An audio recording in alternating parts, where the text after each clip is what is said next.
before a boy learns how to fight, before he learns how to win, he learns something quieter, something far more permanent. He learns how to stay silent, not through speeches, not through rules written on paper, but through moments, small ones, repeated ones. A scraped knee brushed off with, "You're fine." Tears met with discomfort instead of curiosity.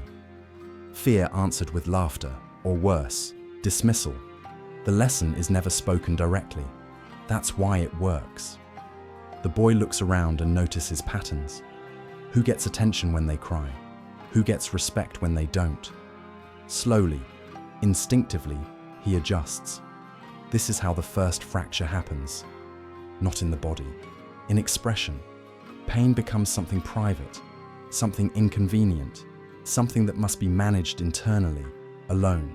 The boy learns that his value rises when his pain disappears from view. So he hides it, not because he is strong, but because he wants to belong. This is the first lesson in silence. And it doesn't come from cruelty alone. Often, it comes from fathers who never learned another way, from mothers trying to prepare their sons for a world that shows little mercy, from teachers, coaches, peers, all repeating the same message in different tones. Endure, don't explain. By adolescence, the lesson has settled into the nervous system.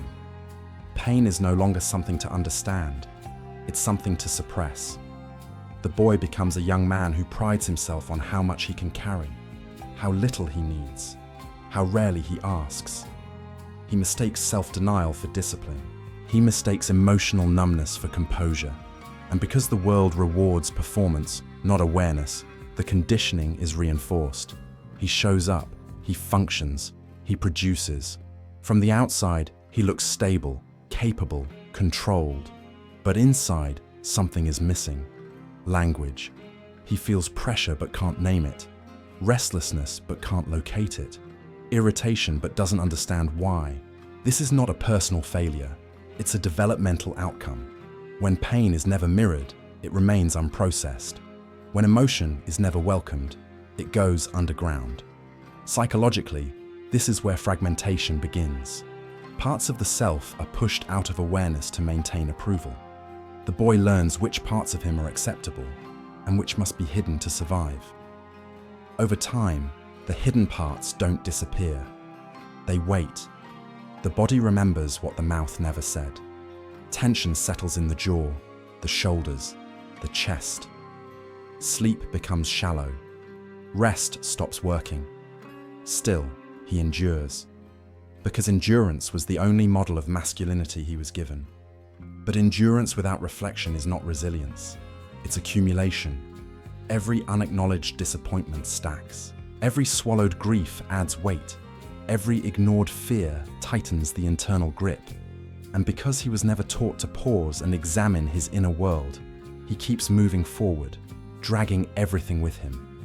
This is why so many men feel exhausted without knowing why. Why silence feels heavy instead of peaceful. Why achievement doesn't bring relief. They were trained to override signals, not to interpret them. Stoic philosophy was never about emotional amputation. It was about discernment, about understanding what is within your control, including your internal state. But somewhere along the way, the message was distorted. Stoicism became silence. Control became denial.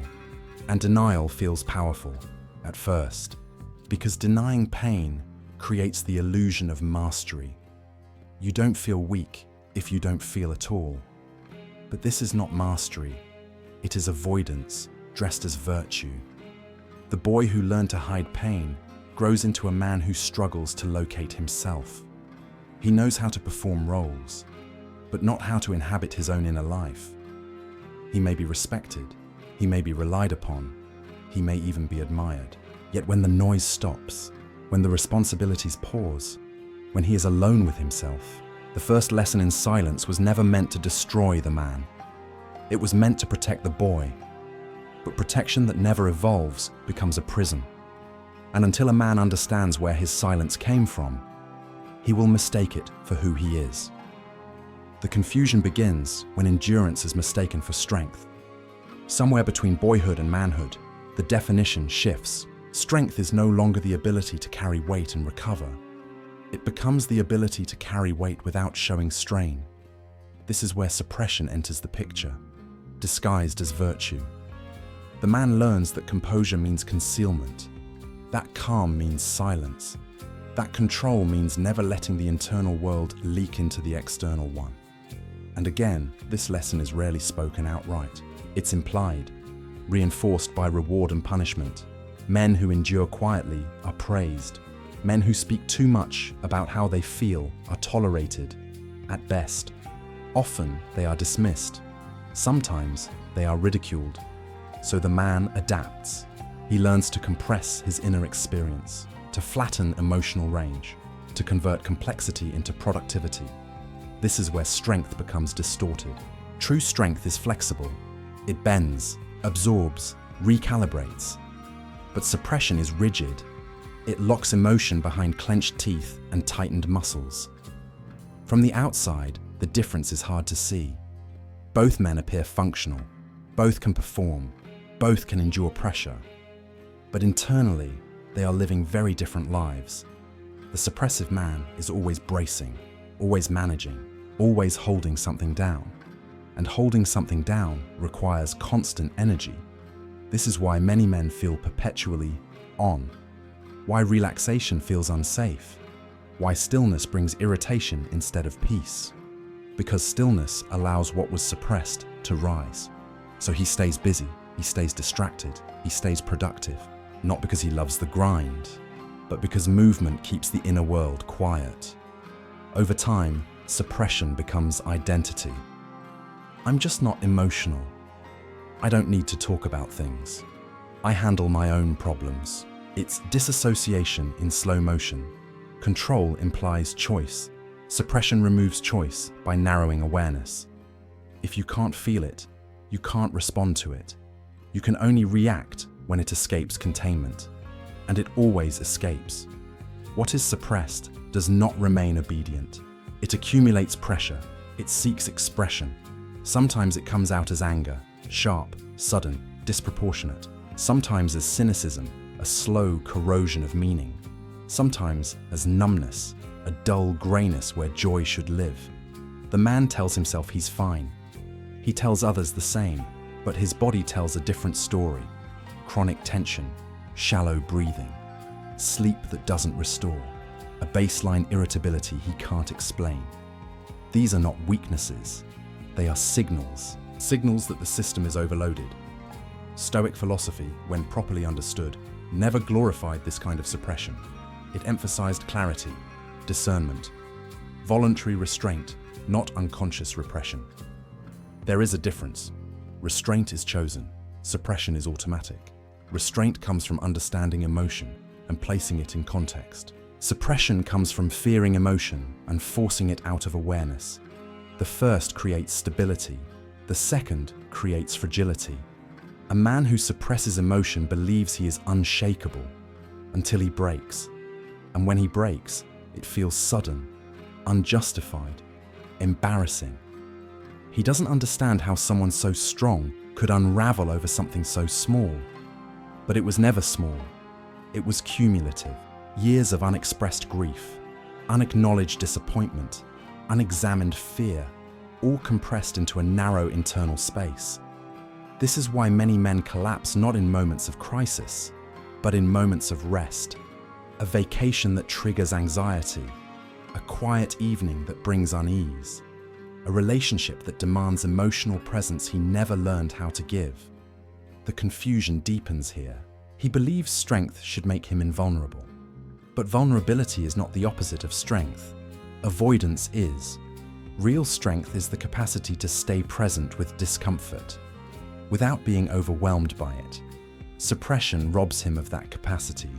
It creates a man who can endure almost anything, except himself. And because this pattern is normalized, it rarely gets questioned. Entire cultures praise men for holding it together, for not making a fuss, for pushing through. They were never taught that strength includes emotional literacy, that control includes awareness, that discipline includes knowing when to stop, feel, and recalibrate. So they keep suppressing, because it's all they know, and because, on the surface, it still works, until it doesn't. Strength confused with suppression creates men who are functional but fragmented, capable but disconnected, respected but internally adrift. And unless this confusion is confronted, the man will spend his life managing symptoms instead of understanding causes. When pain has no voice, it doesn't disappear. It changes form. This is the part few men are warned about. Suppression feels clean at first, orderly, efficient. You push the feeling down and life keeps moving. Responsibilities get handled. Problems get solved. No one sees the internal cost. But pain is not passive. It is active energy. An energy that is denied expression will seek another outlet. This is how unspoken pain becomes something else. For many men, it becomes anger. Not the clear kind, the kind with a cause and a boundary, but a low-grade irritability that hums in the background. A short fuse, a constant readiness to react. Small inconveniences feel like insults. Minor resistance feels like disrespect. The man doesn't know why he's angry, only that he is. Anger is often the last emotion men are allowed to express without shame. So everything funnels into it. Grief turns into aggression. Fear turns into control. Sadness turns into withdrawal. The original emotion is buried so deeply that only its shadow remains. For other men, pain becomes numbness, not peace, absence. They stop feeling deeply, both pain and pleasure. Music no longer moves them. Moments that should matter feel flat. Life becomes functional, but colorless. They describe it as being fine. But fine is not alive. Numbness is not strength. It's the nervous system pulling the emergency brake. When feeling becomes overwhelming and there is no framework to process it, the system shuts down. This is why some men chase intensity, extreme work, extreme fitness, extreme stimulation. They are trying to feel something again. Others turn to distraction, endless scrolling, porn, alcohol, overeating, constant noise, not because they are weak, but because silence has become unsafe. Silence allows the backlog to surface, and the backlog is heavy. Unprocessed pain doesn't stay neatly categorized by year or event. It blends, it stacks, it loses context. A man may explode over a comment that has nothing to do with the real wound. He may feel devastated by a loss that awakens every loss he never mourned. This is why reactions often seem disproportionate. The trigger is small, the charge behind it is enormous. Burnout is another common outcome. The man keeps pushing, keeps performing, keeps carrying weight, until the system simply refuses. He wakes up tired. Motivation evaporates. Even things he once cared about feel burdensome. Burnout is not laziness. It is accumulated emotional debt coming due. And because men are taught to measure themselves by output, burnout feels like personal failure. So they push harder, which only deepens the collapse. What makes this especially dangerous is that these outcomes don't look like pain. They look like personality flaws, angry, cold, addicted, unmotivated. The man starts to believe something is wrong with his character. But what's wrong is the process. Pain was never metabolized, so it leaked into behavior. Psychologically, this is how the shadow forms. The parts of the self that were never allowed into consciousness don't vanish. They operate from below. They influence decisions, sabotage relationships, distort perception. The man feels out of control without understanding why. And the more he tries to clamp down, the worse it gets. Control without awareness always backfires. This is the cruel irony. The man who suppresses pain to stay strong eventually becomes ruled by it. His anger surprises him. His numbness confuses him. His exhaustion scares him. But because he was never taught the origin, he treats the symptoms as the problem. Anger management instead of grief. Productivity hacks instead of rest. Discipline instead of integration. He fights himself. And fighting yourself is the most exhausting battle there is. Unspoken pain also distorts relationships. The man struggles to be emotionally present. He listens, but doesn't feel. He provides, but doesn't connect. When asked what's wrong, he says, "Nothing," and he believes it. But partners feel the distance. Children feel the absence. Friends feel the wall. Not because he doesn't care, but because caring without access to emotion feels dangerous. Eventually, loneliness sets in, even when surrounded by people. This is the long-term cost of silence. Not dramatic collapse, but slow disconnection. The man becomes competent at life and incompetent at himself. And because this pattern is so common, it feels normal. Men joke about being angry, about being tired, about feeling empty. They normalize what should be examined.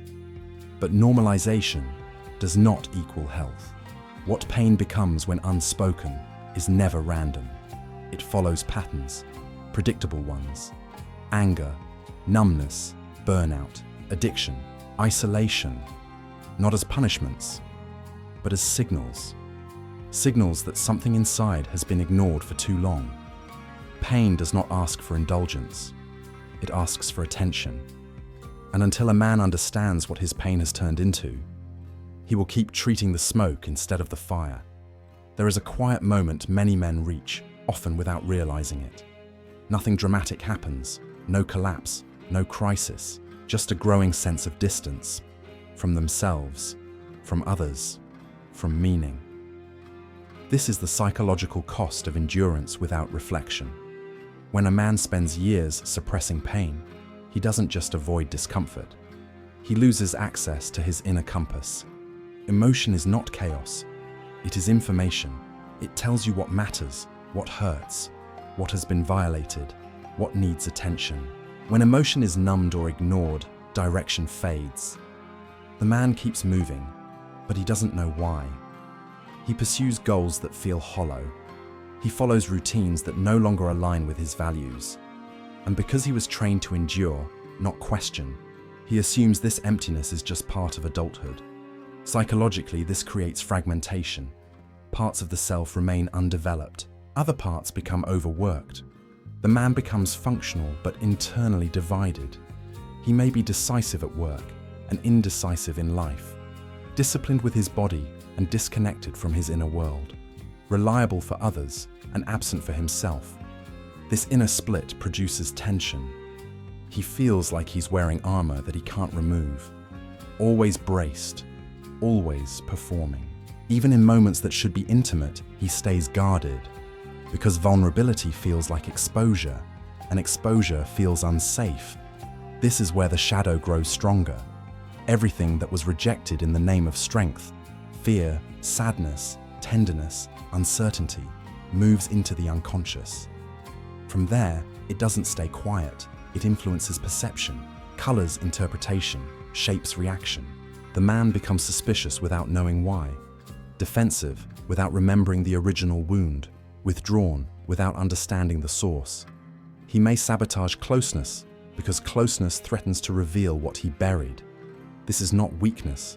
It is an adaptive response that outlived its usefulness. The strategy that once protected the boy now limits the man. Over time, the absence of emotional integration leads to meaning erosion. Work becomes mechanical. Achievement becomes hollow. Rest feels undeserved or unsettling. The man asks himself silently, "Is this all there is?" So he doubles down on discipline. More structure, more control, more rigidity. But rigidity does not create meaning. It only delays the reckoning. The cost shows up in subtle ways, a persistent sense of boredom, an inability to enjoy success, a lack of curiosity about life. The world feels flat.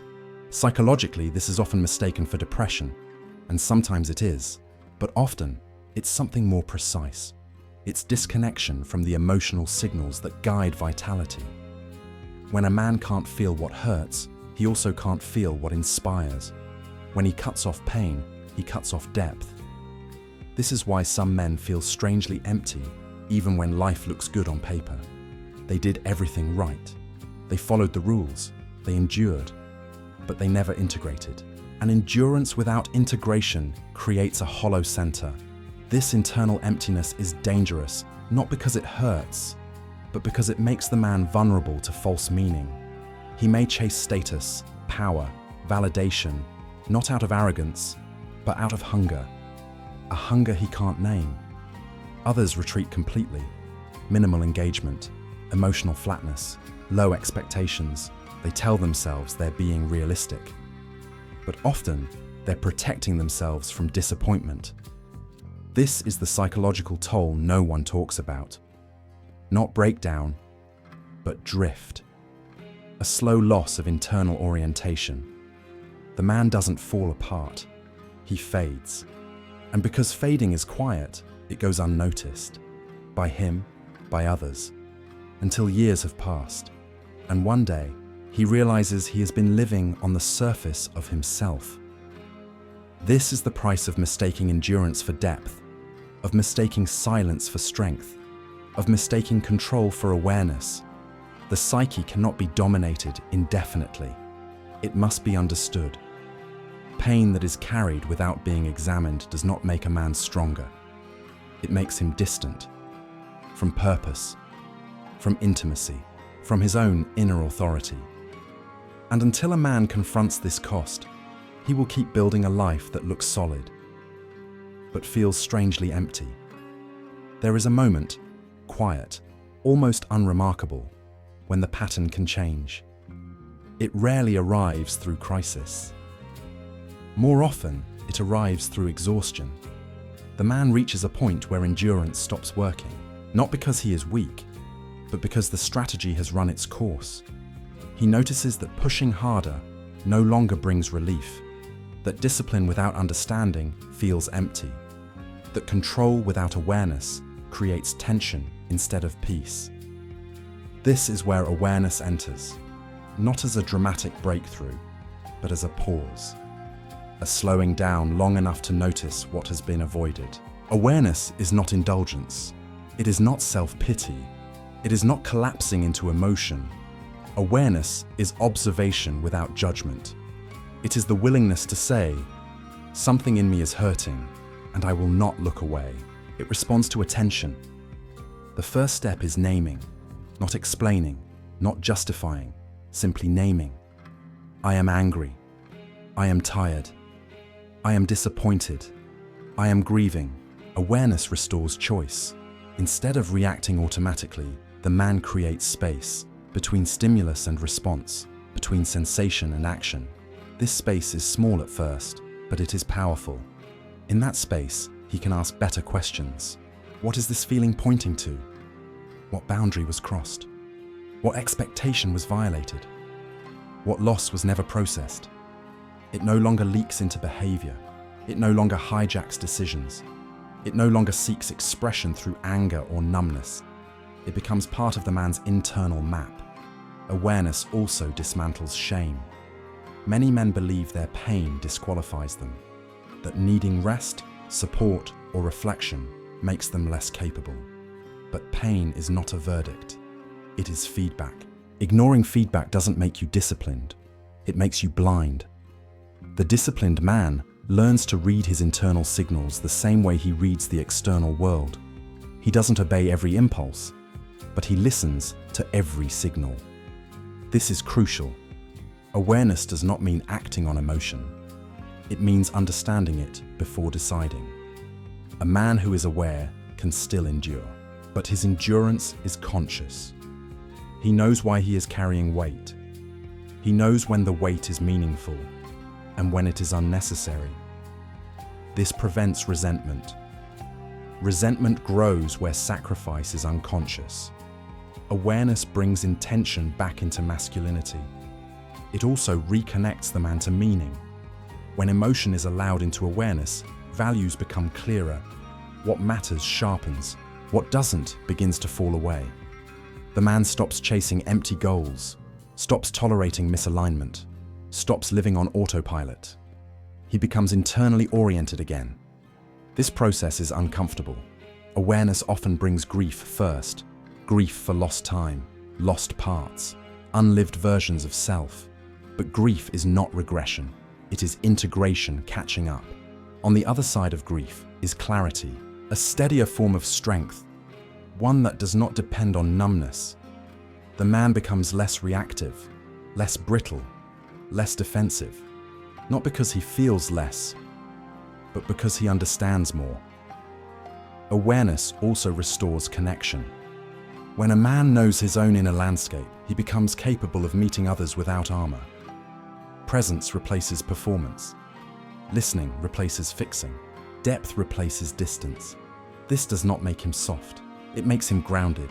Grounded men are harder to shake because their strength does not depend on avoiding pain. It depends on their relationship with it. Awareness is not the end of struggle, but it is the end of unconscious struggle. And that changes everything. The man is no longer fighting himself. He is working with himself. This is the turning point, not a dramatic transformation, but a quiet reclamation of inner authority. The moment a man chooses to look inward without flinching, he stops being ruled by what he never learned to name. Redefining masculine strength does not require destroying the past. It requires correcting a misunderstanding. For generations, men were taught that strength meant endurance without expression, that composure meant silence, that control meant domination of self, of emotion, of pain. But this definition was incomplete. It created men who could carry enormous weight, yet lacked the internal tools to distribute it wisely. True strength is not the absence of feeling. It is the capacity to remain present while feeling. A man is not strong because nothing affects him. He is strong because he can be affected and still choose his response. This is a different kind of power. It does not announce itself. It does not posture. It does not need constant validation. It is quiet, grounded, internally stable. Masculine strength, properly understood, is integration. The ability to hold discipline and sensitivity in the same body, structure and flexibility in the same mind, endurance and reflection in the same life. This man does not collapse into emotion, nor does he deny it. He studies it. He understands that pain is not an enemy to be defeated, but a signal to be interpreted. When something hurts, he does not immediately act, and he does not immediately suppress. He pauses. He asks, "What is this trying to show me?" He can sit with discomfort, his own and others, without rushing to fix, dismiss, or escape. This makes him reliable in a deeper way, not just materially, emotionally. People feel steadier around him because he is steady within himself. This is masculine containment done correctly, not suppression. Containment. Containment means emotion is held consciously, not buried unconsciously. It means feelings are acknowledged, organized, and integrated into decision-making. This kind of man is harder to manipulate, harder to provoke, harder to exhaust, because his strength is not reactive. It is rooted. Redefining strength also restores meaning to suffering. Pain is no longer proof of inadequacy. It becomes part of the forging process. Not all pain must be avoided. Not all pain must be endured. The wise man learns to distinguish between the two. He endures what is meaningful. He confronts what is unnecessary. And he does not confuse one for the other. This discernment is what separates maturity from mere toughness. A tough man can suffer. A mature man can learn from suffering. This is the masculine evolution that was missing. Not softness, not indulgence. Depth. Depth allows a man to carry responsibility without becoming bitter, to face reality without becoming cynical, to feel pain without being ruled by it. This is the man who does not need to hide his pain, because it no longer owns him. He has faced it, named it, integrated it, and what has been integrated no longer needs to shout. This is what strength looks like when it has finished maturing. Not loud, not rigid, not defensive, but calm, present, unshakable. A man like this does not perform masculinity. He embodies it. There is nothing here you need to rush past. The silence you learn to live in does not need to be your prison anymore. pain was never your enemy. It was your untrained teacher. It showed up early, when you did not yet have the language to understand it. And you did what you had to do to survive. You endured. That endurance carried you far. But it is not where the journey ends. Manhood is not proven by how much you can ignore. It is revealed by how much you can face without losing yourself. You do not need to relive every wound. You do not need to explain yourself to the world. But you do need to stop running from your own inner signals. Listen, not with panic, not with indulgence, but with respect. Respect for the part of you that carried weight in silence. Respect for the part of you that learned endurance too early. Strength is not abandoning those parts. It is bringing them into awareness. When you do that, something changes. The tension eases. The noise quiets. The direction returns. You become less reactive, more deliberate, less armored, more solid. This is what it means to be a man in full possession of himself. Not hardened, not numb, but awake. And an awake man does not need to hide his pain. Because pain, once understood, no longer controls the direction of his life. It simply informs it.